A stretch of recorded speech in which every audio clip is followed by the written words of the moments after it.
covering recruiting and the transfer portal for the Razorbacks. This is Inside Arkansas Recruiting with Dudley Dawson. And welcome into Inside Arkansas Recruiting, a special live stream today at noon. Normally having Inside Arkansas live, but we're going to have a little bit of a different schedule today. I'm John Nabors alongside Inside Arkansas Recruiting expert Dudley Dawson. And thank you as always for making us a part of your afternoon this afternoon. And the explanation for the change of schedule, in case you haven't heard, is that Ryan Silverfield will be doing his press conference here in about an hour.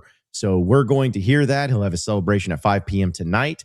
So in order to just recap it all and talk about it instead of it being just completely irrelevant, we're going to do Inside Arkansas Live tonight. A little Inside Arkansas Live after dark, if you would. So we decided to do a little shortened stream talking about signing day and recruiting. But Dudley, it's good to have you on and good to have a live stream. Me and Dudley used to do a radio show together back about a decade ago. So it feels like old times once again. Yeah, back in the day. I loved that back then. Good old ESPN radio.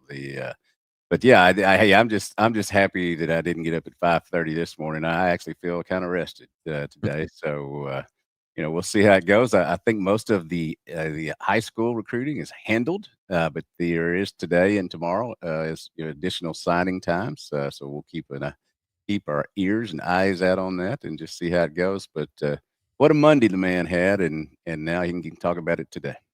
That's right. And I'm sure he'll get to a lot more on it today. But we'll try to get to any of your chats, folks, about the recruiting side of things and portal side of things, because there's still a lot of stuff that we don't even know, since considering Ryan Silverfield hasn't even been the head coach for a week. But we'll definitely get into some of the thoughts and everything. And Dudley, I know yesterday, of course, busy day. It always is. You've done a lot of signing days. I'm not going to ask you how many signing days you've done, but it's quite a few, I am sure.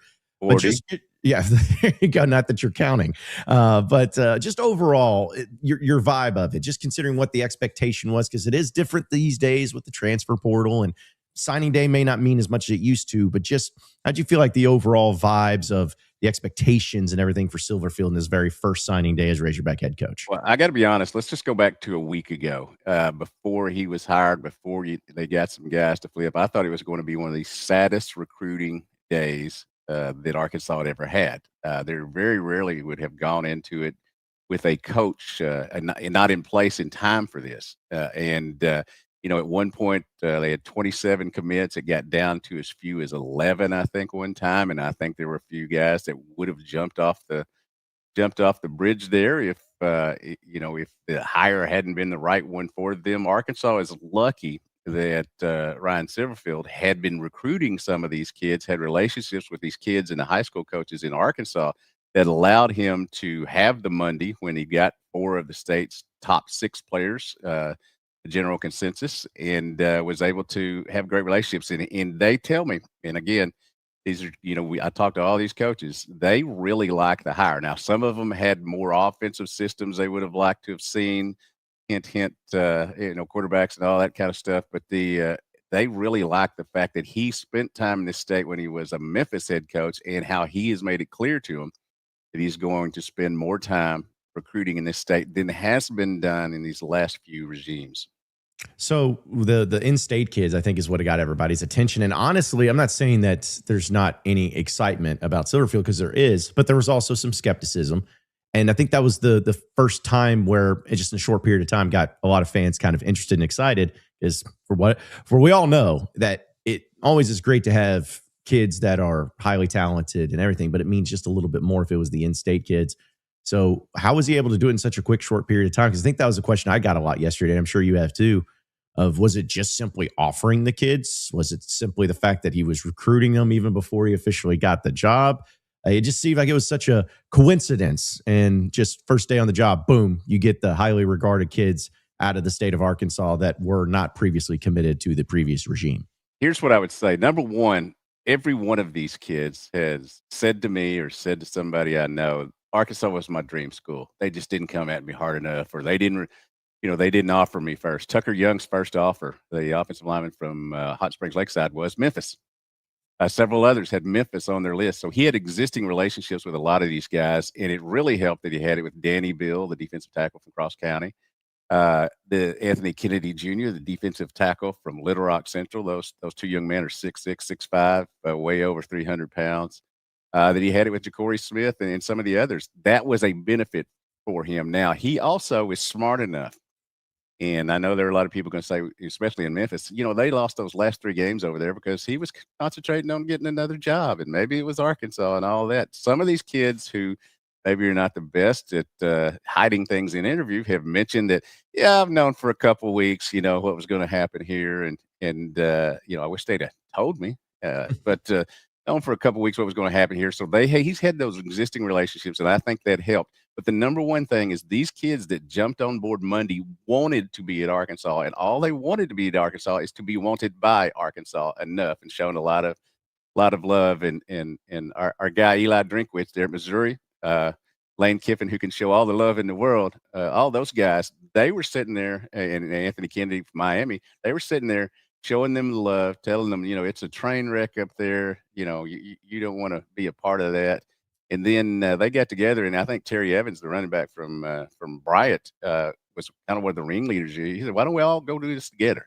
And they did, and they all are really good friends. Kane Archer was friends with those guys as well. I think another couple of weeks, maybe it would have worked out with Kane. But he's a great kid, great quarterback. I'm not going to say they're missing on them. We'll find out, but you're probably going to get to see him play. I think Utah's on Arkansas' schedule, so coming up. So in this day and age too, I think when you have the transfer portal, I don't think Kane may go there, set the world on fire, or in another year, who knows? Maybe he's back here. That's the way things work now. It's transactional. It's not. They always said scholarships are 1-year contracts. They truly are, literally and figuratively, 1-year contracts these days.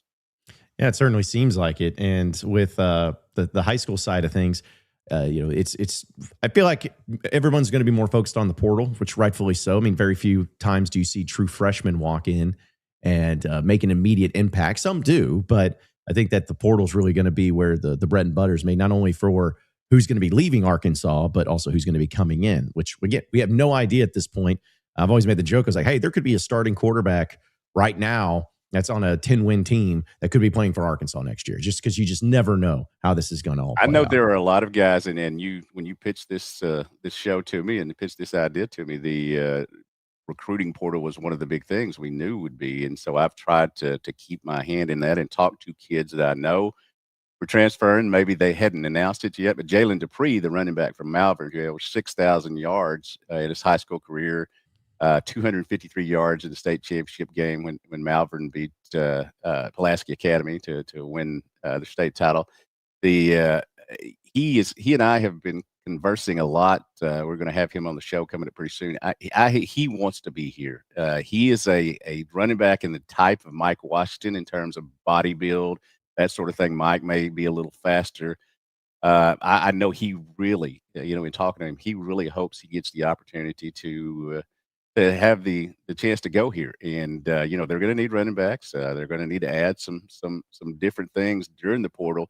I'm sure that he'll be asked today, I know you've only been here a week, or maybe you've only known you're going to have the job for a couple of weeks, but how do you, what are you going to focus on in the portal? I'm sure that'll get asked today. And we all know the number one answer: defensive players. Yeah, last time I checked, Arkansas, I think I brought up on the Locked On podcast, is that Arkansas over the past 10 to 15 years, we know have been pretty irrelevant in the college football landscape in the SEC for the most part. I mean, they've had a few good years every so often, and it feels like the offense was usually pretty awesome, or at least really solid. But then maybe besides 2 years, the defense has not just been bad, but like in some cases worst. So it would be nice to see a lot of focus put on that. And with this recruiting class, and again, folks, if you got any questions for us, let us know and we'll do our best to answer them. It looks like 16 players signed a letter of intent. I know there's some other ones in there too, but just from the high school landscape, like, is it going to be something to where they sign, the whole thing about signing 25 guys and doing it in that way, and then adding pieces? Is there other players involved? Just kind of how does this look like when it comes to this actual signing class for the 2026 class? Coach Silverfield has kind of developed a path over the past few years in how he's gone about this. Maybe 5 years ago, there was a real big focus on high school players, and you can still sign 25 and all that, and now that you can do it in December instead of February, there's a lot more to getting those guys inked with their letters of intent. But here's a big deal. Last year on that Memphis football team, and yeah, they lost the last 3, went 8-4. They had 71 new players, 71 out of 85. And we have a dog barking here, but Yeah, he wasn't too happy about that amount of players, I guess. no, 71 out of 85. Now these days you can get up to 105 players. You and I were talking about this off the thing. They did add. We're going to say added 17 kids yesterday. 15 position players, 2 specialists. You're now able to give those specialists money. They don't want to call them walk-ons anymore. They want to give them the term additional players and some other things. And so, right now they're at 17. I'm not so sure they want to add anything in these next 2 days of the signing period. And it's not a national signing day. It's a national signing period. It's a 3-day thing. It can go through Friday at midnight. We'll see if they add any more. Certainly, they flipped the 2 Memphis commitments that they had, a big-time wide receiver, 6'5", and Jude Davis. Always good to be able to say, hey, Jude, and then you've got Brandon Ford, who was a cornerback that they had committed. And these are kids that had offers from Duke, Vanderbilt, Stanford, places like that. So they had probably had a higher ACT score than my 21 back in the day. So I guess they still have the ACT. But I do think that with Coach Silverfield, he's kind of adapting as he goes along. But I think most schools, and I think he as well, are going to be in that 20, 18 to 20 range, because you've still got to have high school players. You've still got to develop them. And, but you have to pick and plug into what you need to do on with the transfer portal. You've got to have guys that can play right away. You've got to look at their tape. And I'm confident now. I wasn't so confident earlier. Confident now that they are going to give Coach Silverfield the proper evaluation tools and the proper evaluation staff to go over these things. The general manager helps the support staff may be even bigger in terms of helping you identify kids in the portal. Most people can, even you and I can go out and watch high school kids and say, well, that kid, that McFadden kid, he's going to be pretty good. That Hillis kid, he's going to be pretty good. But these guys in the portal, you've got to have a staff, and that's what they're going to be doing in December, is looking at all this tape and being ready for those kids to come visit January 2nd through 16th. And I just think that's a big thing. Arkansas has been way, way, way behind in that, not only in NIL, but just identifying with the support staff. I mean, I think Arkansas had 5 people, and Alabama had like 30. Alabama's going to get great players, but I mean, it's just a numbers thing. And you don't have to give the analysts $1 million, but you need them. They got to take some of the load off of the head coach and the on-field coaching staff. They do their part. It's always been a thing in basketball. Always been a thing in basketball, and that's why you've had such good recruiting in basketball. Here, I think it's got to become a thing in football, and I think they've promised him that from everything I hear.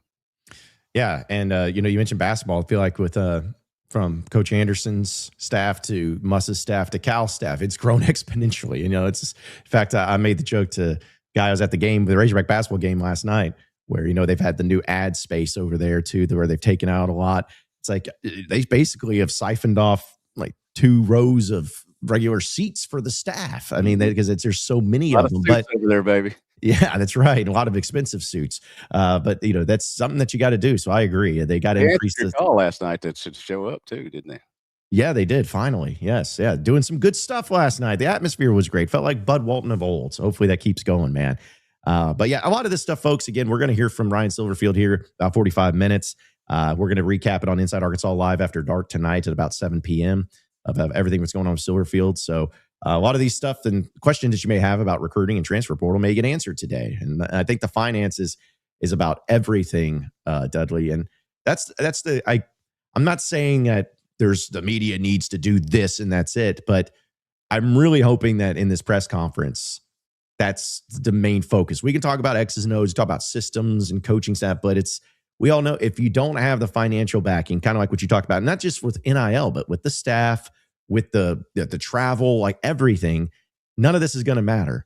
And, we've seen, I guess, Hunter Yurchuk put out in that statement that there's been a reinvestment, or at least a large investment. It's just a matter of, is it going to be enough? I'm When curious. when I see it, I'll believe it. I mean, I have That's heard so much over the years, and especially during this time, reinvestment. I don't need reimagining. I don't need reinvestment. I need to see money. Yes. And see, that's where I'm at too, where I don't want to hear about, well, okay, you could say we've had a larger investment. I was like, yeah, but is that a larger investment? Could be $20. It's more than what you did before. So I think that would you agree? And I know we'll get to the chat and everything, but would you agree that the proof is in the pudding when it comes to the, I guess I should say, when it comes to the transfer portal and recruiting, if there's a large increase of the talent, the schools you're beating out, like, if you're beating out the other SEC schools for some of these things, is that kind of where the proof is in the pudding, where we're never going to know an exact number, but it feels like that's at least a good indication of, all right, is this truly a lot more? Is this a much bigger investment, or is this just more of the same of what we've seen previously? I hope it's going to be different for the fans' sake. I mean, in the big scheme of things, I don't care. But Right. I'll write whatever narrative they have, whether I like the narrative or not. But what I do think is, it used to be a relationship business, and it's still going to be that to a certain point. But it's more transactional business now. You cannot get a quarterback for less than $1 million. Don't even think about it if you're playing big time football. And I know how ridiculous that sounds. And you've got, I'm sitting here watching Boogie play basketball. $7 million to go to Florida, and congratulations on having a decent year last year and turning that into $7 million. He's not played up to $7 million. Had a good game last night. Hit some big shots, but he's not shooting well. But it's a as I said, a transactional business now, and you've got to have the money. You've got to rationalize it into a cohesive effort. Let's just be honest, and I'm sure you've mentioned this many a times. They took the money they had for NIL this year, and they overloaded it into the offense. They thought that was the way to win. It was not, obviously. You needed to have some money on the defensive side, and they had guys who, how do I want to put this? They had guys who gave the effort and were worth the money they were given or earned. They had others who didn't live up to their potential and who just cashed a check. Mm-hmm. Yeah, that's kind of what I felt like too. And that's where, that's why you have a new coach. That's why you have a new system. That's why you have a whole new process that's going to take place. And one other thing I want to mention about the coach staff, I know I admire what Bobby Petrino did on the field when he was here the first time, what he did on the field here the second time. And I understand that many of you wanted him to be the offensive coordinator, and everything would be great there. This place needed to be burned down. Everything needed to go. And you needed to have a new ideas, a new thing. I'm sure he's going to go on and kudos to him for putting out that letter when it became apparent that he wasn't going to get the head coaching job. A great comeback story for him. But you had to burn this thing down. It had to be new. There couldn't be any of this dragging the old stuff into the new era. Just my opinion. No, I agree. It would have been different also too, Dudley, if he had won a few games, as an interim. I know nobody would. They sincerely wanted to give him that job. And it would have been, he would have taken it for what, probably $3 million. I don't know, something, they would have saved some money. Sure, he would have put it toward a quarterback or whatever. But, that's the thing I think I enjoyed seeing most at the end of the year during these games was KJ Jackson. KJ Jefferson, KJ Jackson. I think they have a legitimate big time quarterback there. He'll get better as he has the experience. You got to go out and get more of them. But I think if he had not played as well as he did, people be sitting around here going, "Oh crap," And I did see Memphis's backup quarterback, the one who fought through the tackle to get the first down there at the end of the ball game, is in the transfer portal now. All 6 passes that he threw this year, but we all remember him for one play. I look forward to seeing what the roster fill out's going to be like, and we're going to have so much stuff in December with these guys getting into the transfer portal and stuff leaking out. I talked to so many uncles, nephews, lawyers, agents. I mean, it kills me now that when I see such and such's agent said he would be getting into the portal. Just create, that's just the chaos that is ensuing in college football for sure. So, but folks, again, as a reminder, about 40 minutes from now, the press conference. And for those of you asking, I know that there's going to be some local TV affiliates that are streaming it. Hogs Plus is streaming it for free. So you don't have to pay that subscription fee for it. They're doing it for free. So you can go there for the press conference for Ryan Silverfield. So be on the lookout for that. But we'll get to some of your chats and everything. But Dudley, I know one of our great sponsors, and I know the official sponsor of Inside Arkansas Recruiting is, of course, our friends over at GoatLab Brewery, GoatLab Red. Your friend Bill, who I saw last night at the Razorback basketball game. So it's the greatest spot, man. If you're ever looking for pregame, during the game, post-game, any occasion, it's GoatLab Red in Fayetteville. I know you agree with that too. Oh yeah, absolutely. And I'm so glad that he had the opportunity to get to a basketball game last night. He's worked hard, in getting the new business going, him and his family, and he, like me, is glad that the coaching search is over with and they're moving forward. As we know, he's a big supporter of Hunter Yurchek, a big supporter of the program, and Hunter has done a lot of great things in terms of the rest of the programs. Football is what gets the most attention, and so you get a lot of criticism for that. But I know he's happy that people are going to go into the holidays and come to his restaurant, but mostly come to his football program and be happy about things. It's not been a great season. I'm not breaking any scoops there, and he's ready to get some happy people in his restaurant. I know. Oh yeah, and it seems like last night the Arkansas victory over Louisville, it's like the first meaningful win that's happened in Fayetteville since like the super regionals in baseball. I mean, it's been that long, but they do great things over there at GoatLab Red, 1214 North Garland Avenue. They do the progressive wing deal for each and every Razorback game, where the more points that are scored, the cheaper the wings become until they're free, until they're out. And it's an awesome new spot right there close to campus. So if you have a chance, head over there for any pregame, postgame action during the game. Great place to watch the game. And also at noon each and every day, you get to see Inside Arkansas live. And I'm sure you're watching Inside Arkansas Recruiting live right now, too. So go over there, get some great lunch. It's GoatLab Red and GoatLab Brewery. Shout out to them. And shout out to our guy, Bill, for being a sponsor of us here at Inside Arkansas. So, all right, we'll get to a few of your chats. And reminder that we'll be doing Inside Arkansas live, me, Curtis, and Andrew later tonight at around 7 o'clock. So I'm sure that'll go off the rails, just recapping everything, because today's going to be a busy day. I don't know about you, Dudley, real quick. I feel like we've had like going to have four introductions of Ryan Silverfield. It's a very strange thing where I'm not complaining, but all these other coaches that get hired, it's like the next day they go out there and they do a press conference, which is beneficial to them, because then if you're like, hey, coach, you're going to keep so-and-so quarterback, they're like, I haven't even talked to him. I just got here. But now, since he's been here for about 4 or 5 days, it's kind of like, hey, coach, you going to keep that quarterback? Well, you can't say I haven't talked to him. It's like, well, you haven't talked to any of your team. So it just feel like we've had a lot of introductions of Ryan Silverfield, and this is going to the official one, the real one. It's my understanding he's been meeting with the players, this week at different times when he's not doing interviews and other things. But and he's done a lot of interviews. I think I've seen him on Rome. Jim Rome has done a lot of other things, so he's doing good for the program out there. I'm not saying he's the greatest thing since sliced bread. I do think it's important to note that he's 5-0 against the coaches that apparently were the last few standing in the race.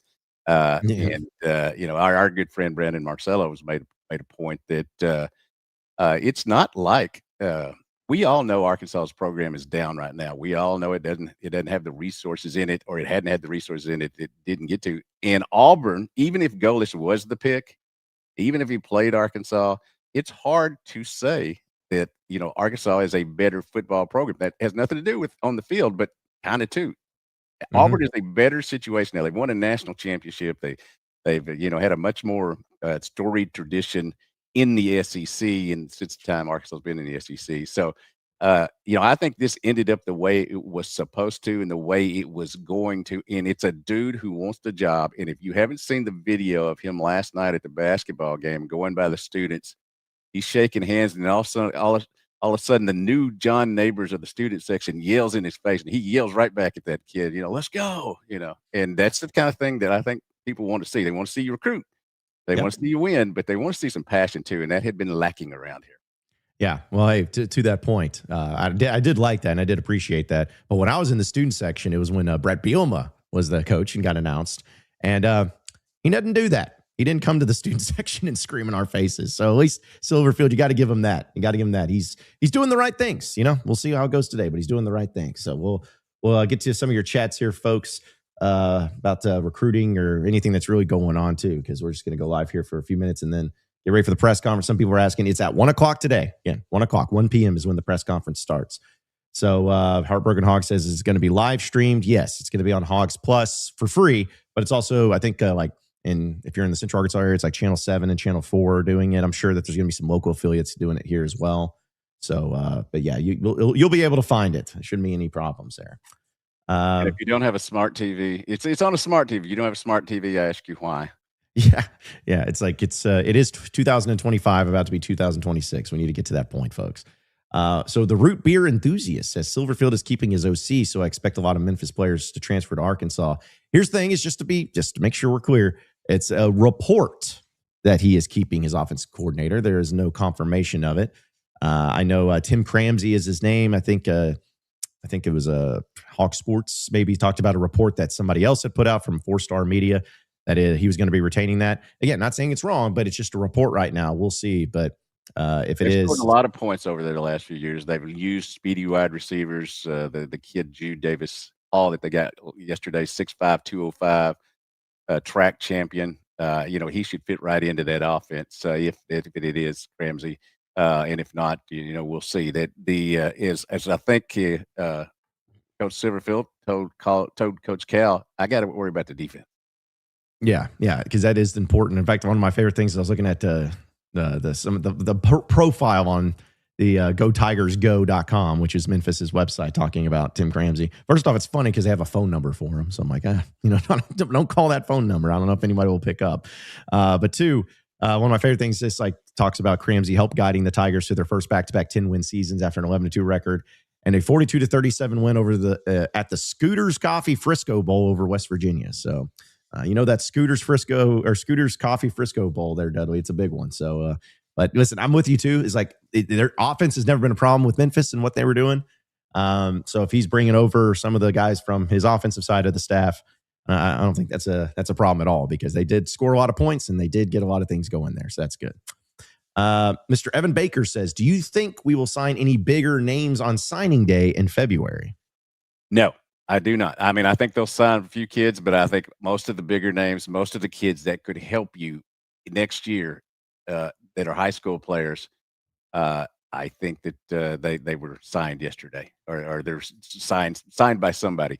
I do think you might get a few more junior college kids and stuff like that that maybe slip through the cracks. And you got all these new coaches in new places. There's going to be some people that signed yesterday or signing these next 2 days that are going to ask for releases in January as soon as the transfer portal over and they've loaded up 7 defensive backs, and you're now at the back of the line instead of the front of it at whatever school you're at. Yeah. I know you probably don't miss it, Dudley, but I was talking, me and Andrew and Curtis were talking yesterday. It's funny because it's called used to, I don't even know if you call it this anymore, but the early signing period. It's like, no, this is the signing period. Like it's the late signing period is what happens later too. But just thinking back to when it was all on one day, just in that February day, that was everything. Everything came down to that and how chaotic it would be. And I remember people having issues. Why do they have the 3 hats out there and they're putting on a hat? That doesn't seem right. And then just developed and evolved into having live animal alligators and then holding them. But either way, it's just amazing how the recruiting cycle has evolved, where it was such a huge deal on that day in February. And not to say it's not a big deal, but it's just with the portal and with the changes, it's lost its luster a little bit. Well, I think the coaches and the media and probably the fans are happy to get most of it out of the way in December. It's early Christmas gifts and all that. I do remember right after Petra and I got married, the first signing date she was with him, he was like, "Oh my God," and I was wired by the end of the day. It's much better yesterday. I mean, a lot of it was over with by 10 o'clock yesterday, and had 3 more that came in later. But it will wear a fella out if you'll let it. Yeah, exactly right. Exactly right. I'm just going to throw this out you because I don't know this name. Maybe you do, Dudley. But Case says, does anyone know the status of Stephen Anthony Lawrence? He could be a big get. Yeah, I'll look him up. I do not know him off the top of my head, Okay. and you can get yourself in trouble if you try to act like you do. Yes, because that's the thing is I'm a BS artist by trade, but I don't know if I could just make it up when it comes to those names that get thrown around. But we can let you know on that. We already talked about that. Listen, Not a Burners over here saying bringing out the big guns with Dudley. So apparently you're the big guns, Dudley. You're the big guns around here at Inside Arkansas. Well, I enjoy being part of the arsenal. How about that? Yeah, there you go. We kind of talked about this a little bit, but just to bring it back up, Hawk fans, just like what are the chances of Kane Archer ever coming to Arkansas at some point? You think the pure level of competition in the SEC perhaps has made him apprehensive? No, I do not think he's apprehensive. I think if the opportunity were there and offered to him, he'd have a big decision to make because it is home. But also, let's be honest, Alabama's football program is far ahead of Arkansas's right now. Someday he might do that. Hey, and if Silverfield can pull that off and get him here and they make him the highest paid defensive coordinator in the country or something like that, which would never be a thing I think we would ever say here or haven't to this point. But I mean, I think he's comfortable where he's at right now. And but I do think that one day he would love to have come back. I think he was at one point, many thought it was going to fall to him. And, people were going to run away from the program if that happened, just like they were if Coach Silverfield got the job and he gets the job, flips these 4 out of 6 players, and now they're giving him a moment. Yeah, exactly right. Which, by the way, also to that point, I don't know. I talked about this yesterday. Maybe you agree with me, Dudley. And I'm not hating on anybody at all. But it just feels like the ratio of highly regarded, highly touted, highly talented, high-starred QBs from the state of Arkansas over the past 20, 25 years, there's a lot more that don't live up to that expectation than that do. I was thinking, obviously Brandon Allen, the guy's playing in the NFL. He's definitely had that. I think Tyler Wilson, of course, what he did at Arkansas was awesome. I think maybe Gary Bohannon, had late great Brian Mallett, obviously. Right. Born in Arkansas. Correct. Yeah. Football in Texas. Yeah, we'll count him. But I remember the Mitch Mustaines. I know Kyle Frazier was a highly regarded one. The list goes on and on. Ty's story. Is there anything to be said about that? Or is it just a coincidence to where, not saying that Connor Nolan, that's another throwback from an old quarterback, another Greenwood quarterback, but saying Kane Archer can't live up to that expectation. I just always thought it was very fascinating how, it's just maybe not. Why is that? I guess is the question. Is there any reason? There have been more quarterbacks that haven't hit while here than have hit, or have been great players. You go back and look more in the Southwest Conference days, you'll see more. I think when you had some guys like Brad Taylor and those guys coming up and all that. But I do think I don't know if there's any one reason, and I think it gets focused right now on Kane Archer. I am of the mind. And, the coaches that were up for this job, the coach that got this job knows far more about football than me. But I would have missed with Kane Archer if he's not tall enough, if he's not good enough, if he's a system quarterback, let him prove that here. Don't let him go prove that at Utah. I mean, that would have been my mindset. Yeah. Well, it's funny, too, because I had to educate Curtis and Andrew yesterday a little bit, like his Game and Paula came in here and said Gary Brashears. And I was like, no, it's like people forget about Gary. I remember as a kid, Gary Brashears. I think it was at Clarksville, I believe, where he was from. And everyone was thinking he was going to be a big time player. He was a young kid that was highly celebrated, got up here, and it was a bit too much for him. Not only the football field, but just the big city. Yeah. I mean, whenever you get into the huge city of Fayetteville back in the early 2000s, man, it's a lot to handle for sure. But the point is, again, I'm not hating on any quarterback or anything like that. It's just, it's a tough thing to kind of break through because let's be honest, you're talking about Dudley quarterbacks these days getting $1 million in NIL or whatever. If people are like, that's absurd. People, you don't understand. Like there's only a certain amount. You think there's just a bunch of quarterbacks out there that are high level and good, but just look at the SEC in general. Of the 16 teams, how many of those 16 starting quarterbacks do you look at and you're like, these guys are really good or good enough? It's not that many. Like it's really tough to find high quality quarterbacks that fit your system. Like even Taylon Green, which I know people felt one way or the other about him, but he was definitely a top half SEC quarterback than the bottom half. And him fitting to the Petrino system was extremely important too. There's just a lot of elements that people don't understand that goes into that. And that's why it's so hard to find a quarterback, which as crazy as it is, given Arkansas's history, I would make the argument that Arkansas has been a lot more fortunate in the quarterback room over the past 15, 20 years than maybe what they were in the previous 40 years when it came to having high-level conference quarterbacks. I want to give people an example. We know how bad the defense was this year.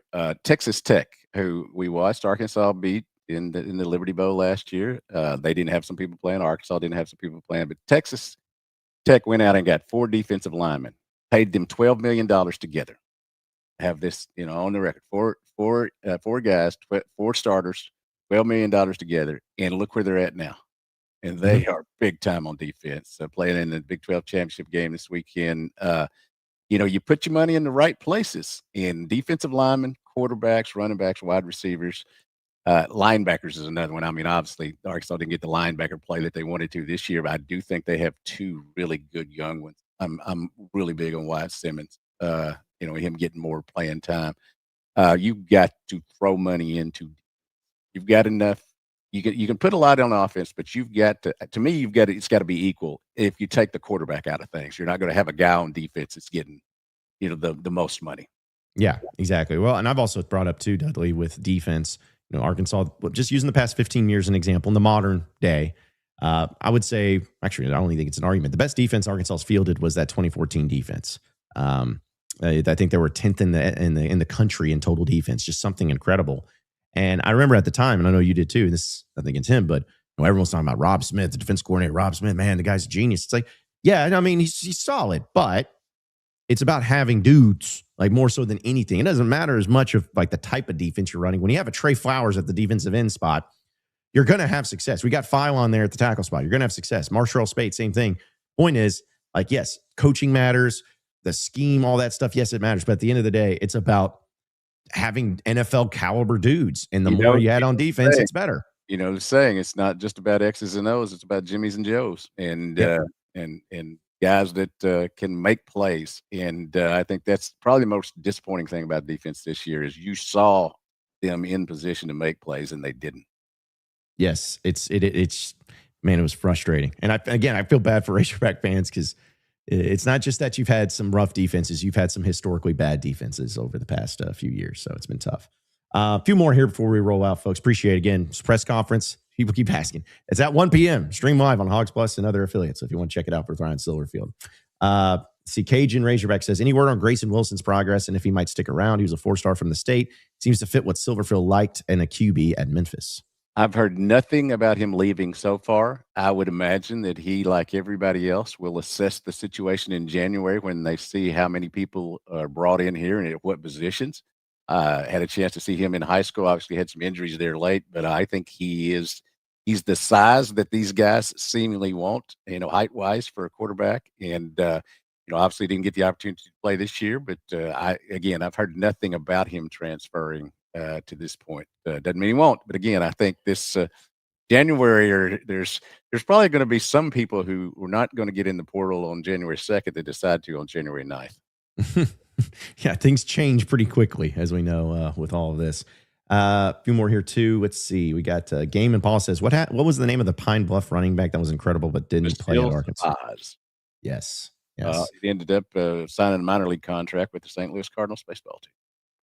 Yeah, this kind of shows you the type of athlete that he was, is that we're known for your football in the state, but still is able to sign a pro contract over there in Major League Baseball. So also the root beer enthusiast says, one question I have is the type of player should we expect to see from the portal? Does Silverfield have his own scheme, or is it just going to be anybody? Dude, I'm doing as much research as I can, going back through things. I'm mostly concentrating on offense. So far, I'm going to be concentrating on defense coming up, and we'll let you know that on the live show and then on the recruiting thing. I do think that they have been focused on offense a lot over there, and I do believe that he gets it. And again, I go back to that conversation he had with Cal when he immediately tossed out defense. He knows what he's got to do here, and he knows how you win games in SEC is in the trenches. And that's one thing about him being an old offensive line coach, one thing about him being an NFL coach for, I think, 7 years, in that situation. He knows it's winning in the trenches, and that's what Arkansas is going to have to do. Everybody, you can get the pretty guys, the athletic guys, but you better find some guys up front that can allow you to run the football and stop the run. That's right. And just looking at from the perspectives of what Memphis has done here recently, they were more of a passing offense. Not to say that they weren't just nothing but passing, but that was definitely where the Memphis offenses had the most success. Was it looks like they were ranked 20th in passing offense. They also were. I watched the running back run away from Arkansas at the end of that. Yeah, Sutton Smith. So let's see if he stays over there or he comes here. Well, you mentioned the backup quarterback that carried like Ian Jafar down there. It's like, hey, look, get him as just to be like your goal line package for crying out loud, if that's the case. But I also found it interesting that they ranked fourth in time of possession, which, it's not that big of a deal. But at the same time, it's like usually time of possession, you think about the slow, bleeded out type offenses that, just run the football, which obviously they had success with it. But to be that high in time of possession while also being that high in passing offense, it's not necessarily things that go hand in hand. So, I watched at them all year. I watched at them. Yes. Now I'm watching tape of them and all the things they're doing, and looking at tendencies and all that stuff and going through the numbers. But I watched at them this year, and all I thought about at them was offense. Yes, exactly right. Let's see. Just a couple more here. Robert says, do y'all believe you're going to announce this team on the staff? Y'all believe you're going to announce this team on the staff? I don't know what that means. Maybe he meant or the staff.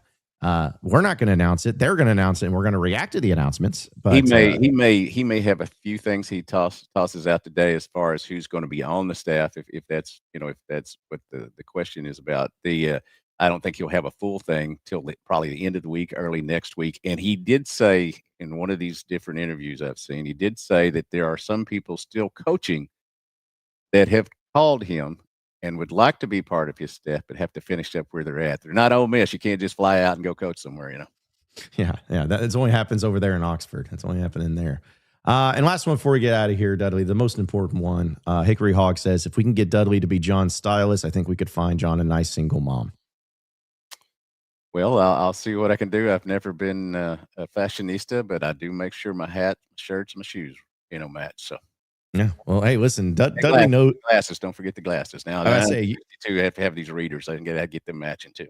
Yeah, let's say let Dudley know that it's about having the matching of everything as well. The wife's sports tree back there. I think we have 5 Christmas trees here. She's done a great job on that sports tree back there. I think it adds a lot. It's festive.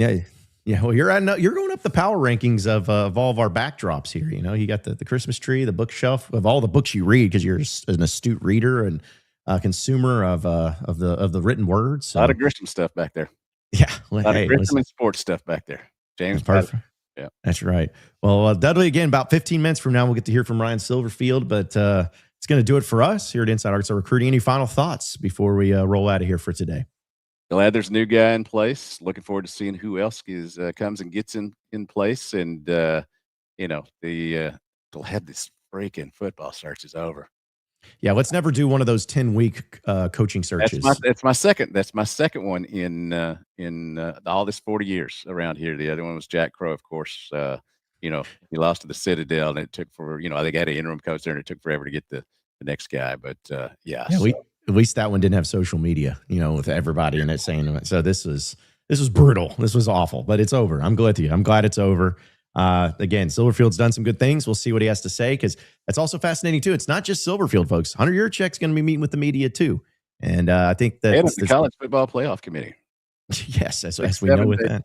Stop. Did you know he did that to the student section last night? Yeah.